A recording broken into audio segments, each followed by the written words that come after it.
നീ വീണ്ടും വന്നോ? വന്നു. എന്തേ, വരാൻ പാടില്ലായിരുന്നോ? ഇവിടെ ഇപ്പൊ ഞങ്ങളൊക്കെ ഇല്ലേ, പിന്നെന്തിനാ നിന്റെ ആവശ്യം? സിദ്ധുവേട്ടൻ നിൽക്കുന്നത് ശരത്തിനെ സഹായിക്കാനല്ലോ. ആണോ? അല്ലല്ലോ. അവൾക്ക് വേണ്ടിയല്ലേ? ഞാൻ വന്നത് ശരത്തിന് വേണ്ടിയാ. ആ പാവത്തിന് വേണ്ടേ ആരെങ്കിലും കൂട്ട്? സ്ഥലം ഇതായിപ്പോയി. അല്ലെങ്കിലേ ഇതിനുള്ള മറുപടി ഞാൻ തന്നേനെ. ഇങ്ങോട്ട് പറഞ്ഞാ അങ്ങോട്ടും കിട്ടും. ഞാൻ സ്ഥലം പോലും നോക്കില്ല. മിണ്ടാതിരുന്ന നാണം കെടാതിരിക്കാൻ.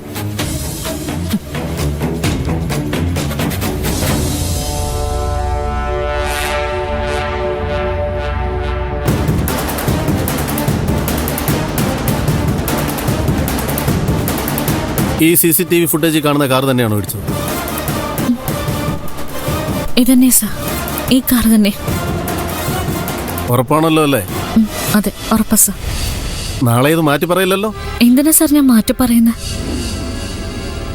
ഈ കാർ തന്നെയാ, എനിക്ക് നല്ല ഉറപ്പാ. എനിക്ക് നമ്പർ ഓർമ്മയില്ലെന്നേ ഉള്ളൂ. കാറ് കണ്ടാൽ എനിക്ക് തിരിച്ചറിയാൻ പറ്റും. എടോ, അതിഞ്ഞുകൊണ്ടുവന്നേ. ഈ സ്റ്റേറ്റ്മെന്റിലൊന്ന് ഒപ്പിട്ട് തരാം.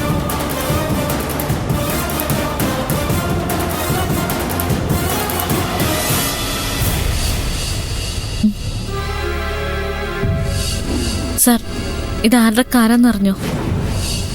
അയാളെ പിടിക്കാൻ പറ്റിയോ? ഇതുവരെ പറ്റിയില്ല, ഇനി പറ്റും.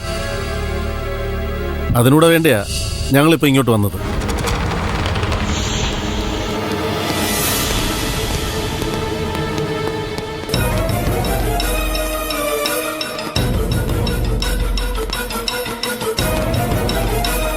ഒന്ന് നിന്നേ വക്കീലേ. ഒരേ സമയം ഇരയും വേട്ടക്കാരനുമായിട്ട് നിന്ന ആരും തിരിച്ചറിയില്ലെന്ന് വിചാരിച്ചു, അല്ലേ വക്കീലേ? ഇരയും വേട്ടക്കാരനോ? എനിക്കൊന്നും മനസ്സിലാവുന്നില്ല.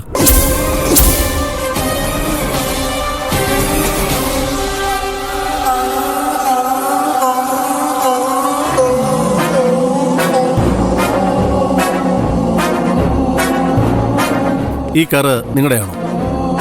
ആ, ഇതെന്റെ കാറാ.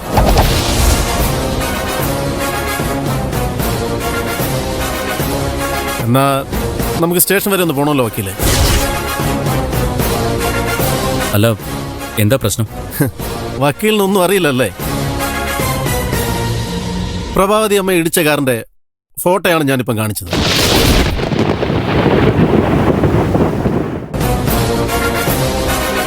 ആ കാറ് വക്കീലല്ലാതെ വേറെ ആരും ഓടിക്കാറില്ലല്ലോ? ഇല്ല. എങ്കിൽ ഞങ്ങളോട് സഹകരിക്കുന്നതാണ് നല്ലത്. ഇതൊരു ആശുപത്രിയാണ്. ഇവിടെ ഒരു ബഹളം ഉണ്ടാകാൻ ഞങ്ങൾക്ക് ആഗ്രഹമില്ല. സാറേ, ഞാനല്ല, എനിക്കറിയത്തില്ല ഇതൊന്നും. നിനക്കറിയില്ലല്ലേ? പക്ഷെ ഞങ്ങൾക്കറിയാം. സിദ്ധു ഒരിക്കലും അങ്ങനെ ചെയ്യില്ല. ദൃക്സാക്ഷി എന്ന നിലയിൽ കാർ അത് തന്നെയാണെന്ന് നിങ്ങൾ ഐഡന്റിഫൈ ചെയ്തു കഴിഞ്ഞു. ആ കാർ സ്വന്തം കാറാണെന്ന് വക്കീലും സമ്മതിച്ചു കഴിഞ്ഞു. നിയമം അറിയാവുന്നൊരു വക്കീലിന് ഇതിൽ കൂടുതൽ തെളിവുകൾ ആവശ്യമുണ്ട്. പക്ഷെ ഒരു സീൻ ക്രിയേറ്റ് ചെയ്യാതിരിക്കുന്നതാണ് നമുക്ക് രണ്ടു കൂട്ടർക്കും നല്ലത്. വന്നേ, വാങ്ങിഞ്ഞോട്ടോ.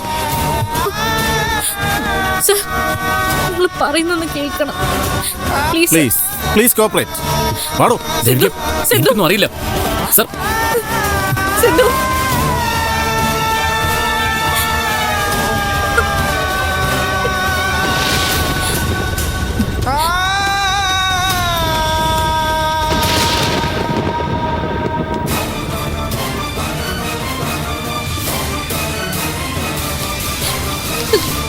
ഡോക്ടർ,